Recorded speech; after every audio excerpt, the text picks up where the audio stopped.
Ne bougez pas! Ils restèrent immobiles.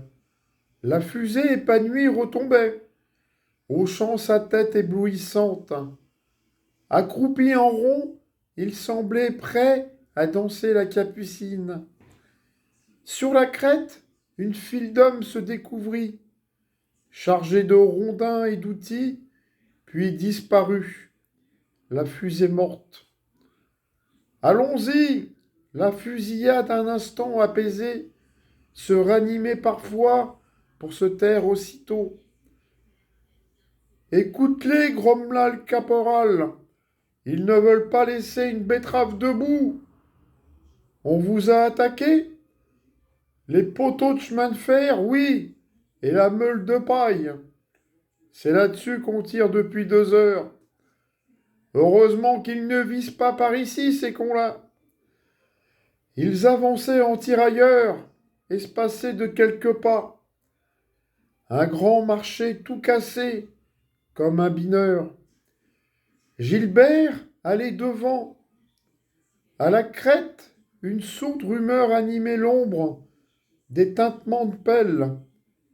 Puis on entrait dans l'inconnu.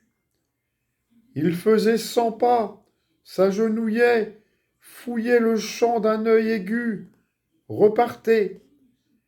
Le caporal piqua une forme noire du bout de sa baïonnette. Le cœur de Gilbert fit un bond. Rien, une gerbe. Il devait approcher du ruisseau lorsque la nuit sembla s'éclairer. Il n'y avait plus devant la lune qu'un mince rideau. Le vent le tira et les champs parurent tout nus. La patrouille ne bougeait plus, démasquée par l'immense fusée. Un long moment, ils restèrent tapis, muets, sans un mouvement. Seul Gilbert s'était redressé sur les coudes, sans képi, et cherchait à s'orienter. Quand la lune se cacha, il se releva le premier et partit tout droit.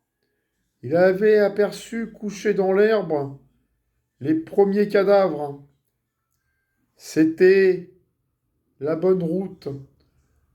Au premier qu'il frôla, il eut un brusque geste d'effroi, la peur de la main froide qui allait l'agripper.